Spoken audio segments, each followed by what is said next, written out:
भारत के प्रमुख प्रबंधन संस्थानों में से एक जयपुरिया इंस्टीट्यूट ऑफ मैनेजमेंट ने अपने 4 परिसरों लखनऊ, नोएडा, जयपुर और इंदौर के लिए भारत मंडपम नई दिल्ली में एक भव्य एकीकृत दीक्षांत समारोह का आयोजन किया। इस अवसर पर भारत के माननीय उपराष्ट्रपति श्री जगदीप धनखड़ मुख्य अतिथि के रूप में उपस्थित थे। उन्होंने निरंतर सीखने के महत्व और राष्ट्र के विकासोन्मुखी दृष्टिकोण पर प्रकाश डाला। जयपुर इंस्टीट्यूट ऑफ मैनेजमेंट के संयुक्त दीक्षांत समारोह की इस अनूठी सभा को संबोधित करना सम्मान और सौभाग्य की बात है। दीक्षांत समारोह एक छात्र की यात्रा में मील के पत्थर साबित होते हैं, लेकिन सीखना जीवन भर जारी रहना चाहिए, क्योंकि परिवर्तन ही एकमात्र स्थिर चीज है।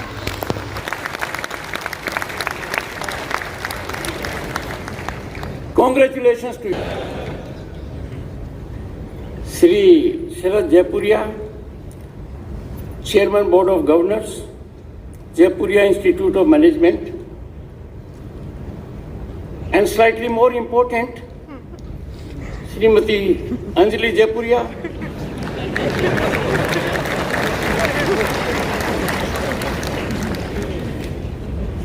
spouse of Chairman Board of Governors, Jaipuria Institute of Management, and the one who will carry the baton forward, Shri Vats Jaipuria, Vice Chairman, Jaipuria Institute of Management. Navneet Sehgal ji, whenever I use the word vice, I am little more careful. He is Vice Chairman, I am Vice President. So our connect is very different.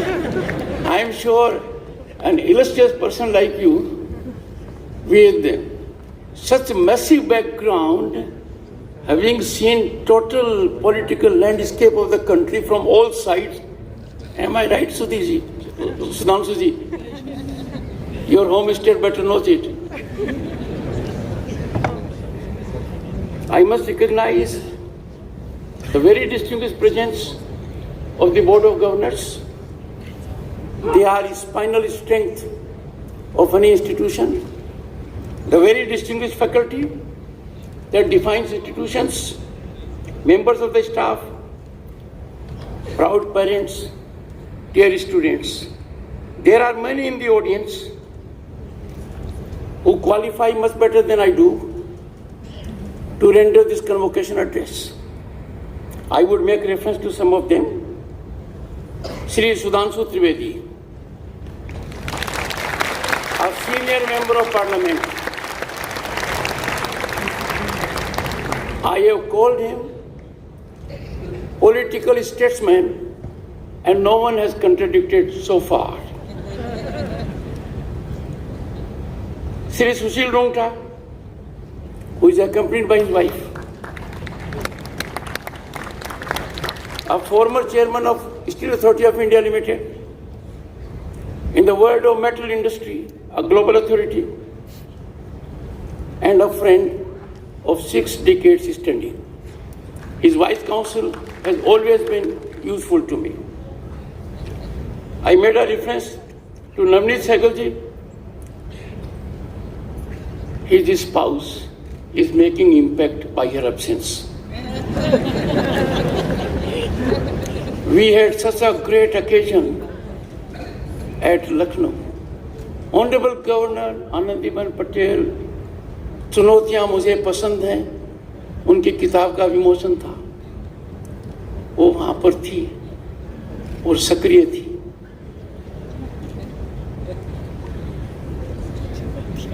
I remember my tenure as Governor State of West Bengal for getting culturally enriched,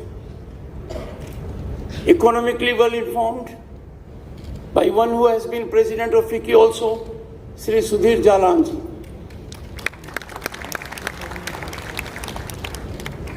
I would have made a big blunder of my life if I had not been a junior parliamentary affairs minister in 1990,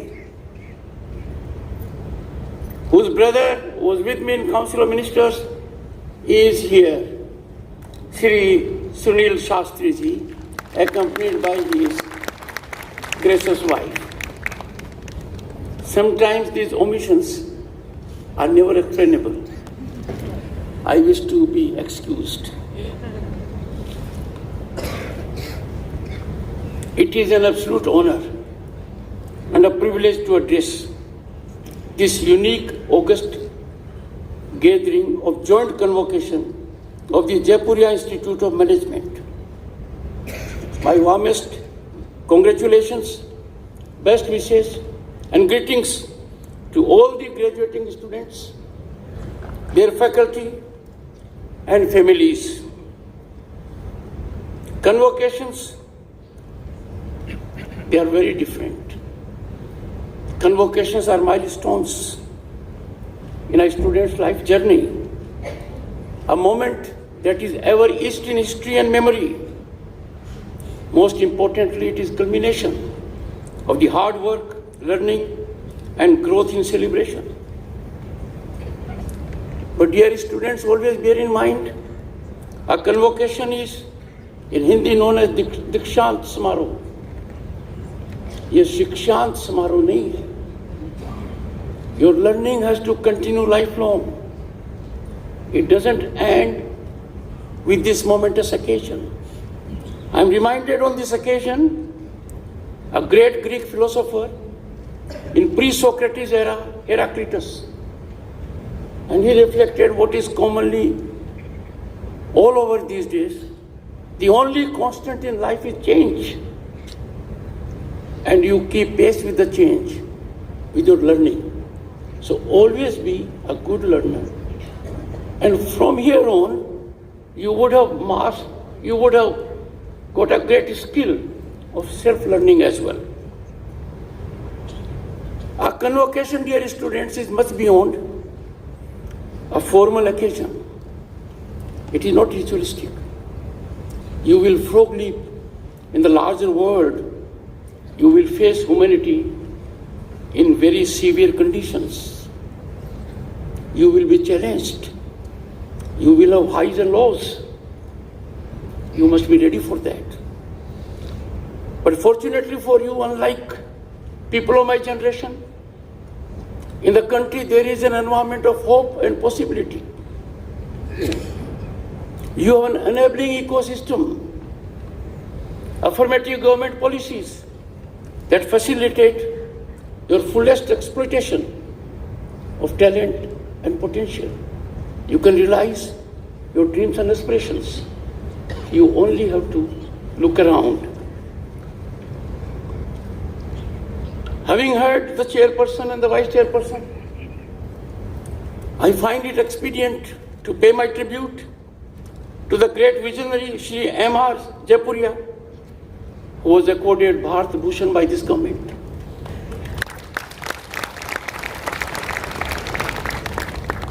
His foresight and commitment established firm foundations and bedrock on which this institution now stands. Dynamic leadership of Chairman Shri, I'm sorry, I have called him Chairman.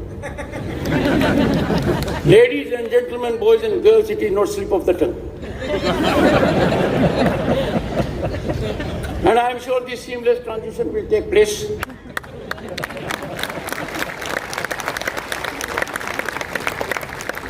It will impart greater excellence, dynamism, and will be more futuristic in line with young boys and girls. But I must applaud the vision of Shri M.R. Jaipuria ji. He exemplified, in a sense, spirit, our civilization ethos, the mechanism to give back to the society. And the best way to give back to the society is by way of making education available. Education, boys and girls, is the most impactful transformative mechanism to bring about equality, to cut into inequities. It's a great leveler. In the times in which we live, our educational level will define the growth trajectory of Bharat. So bear that in mind. I must on this occasion, since I am addressing youth of the country in particular, my salutations to our armed forces and visionary leadership of Prime Minister Narendra Modi for remarkable success of ongoing Sandur operation.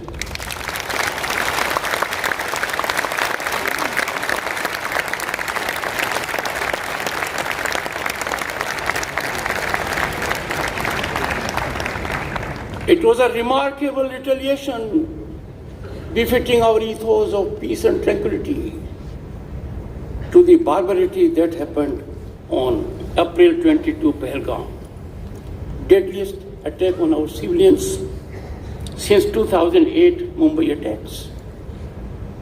The Prime Minister of the country, Shri Narendra Modi, sent a message from India's heartland, Bihar, to the entire global fraternity. Those were not empty words. The world has now realized what he said is a reality.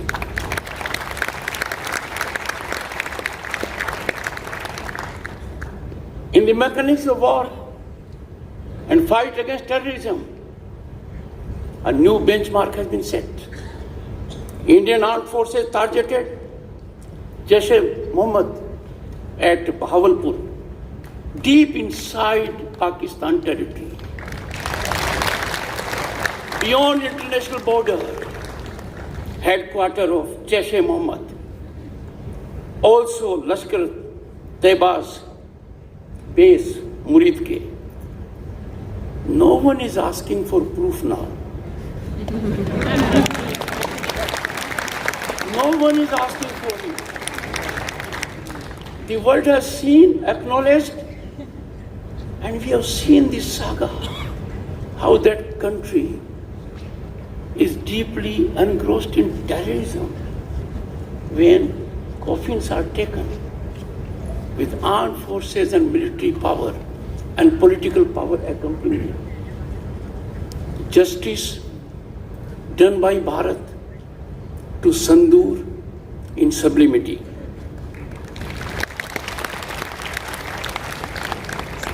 Boys and girls, historically you need to know two things. One, it is India's deepest ever cross-border strikes. A strike that was carefully, precisely calibrated to cause no damage except to the terrorist. This happened on May 2, 2011, when a global terrorist who planned, supervised, executed September 11 attack inside the US in 2001, he was dealt with by the US similarly. Bharat has done it, and done it to the knowledge of the global community.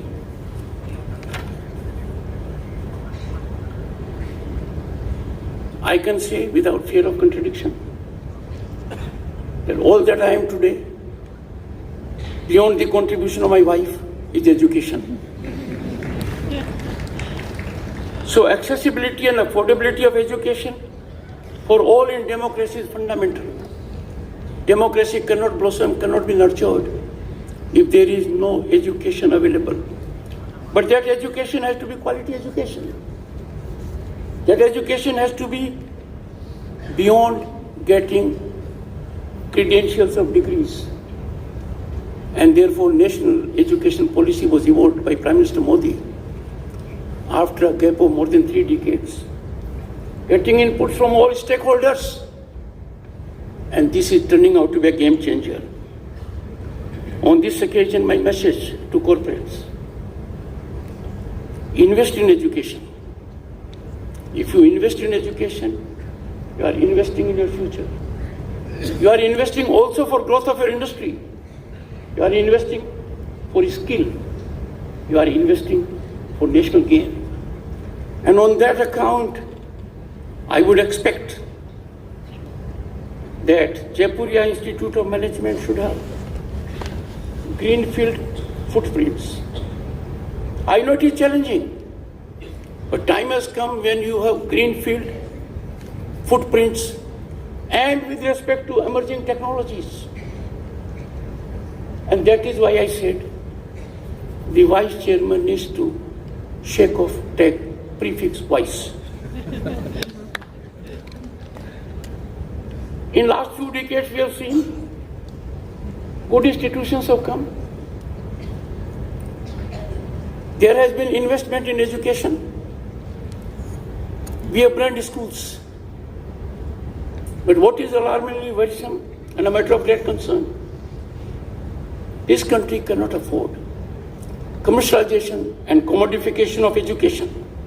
1400 years ago, when Sudhanshu Trivedi is present, I am always careful about statistics. But it's a country where we had Nalanda, Takshila, Vikramshila, Odantpuri, and Vallabhi, and many more. They were institutes of global excellence. People thronged there. They came there. But Nalanda University was destroyed in 1190. The library kept on burning for several days, several weeks. Lakhs of books were destroyed by marauders. Our boys and girls, you need to know about it. Because you are the most vital stakeholders in governance, in future, and you have to pilot the trajectory to Viksit Bharat. Therefore, time has come now to look higher. Let us be part of global best. At the moment, we have to find place among the best in Asia. Let us march towards that direction.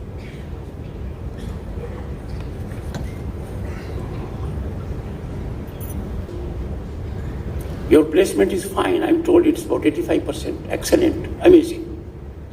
But let me address in general the youth of the country. The youth of the country at the moment is in silos. It thinks only of government jobs, not beyond. Whereas the opportunity basket is ever increasing. It is fattening.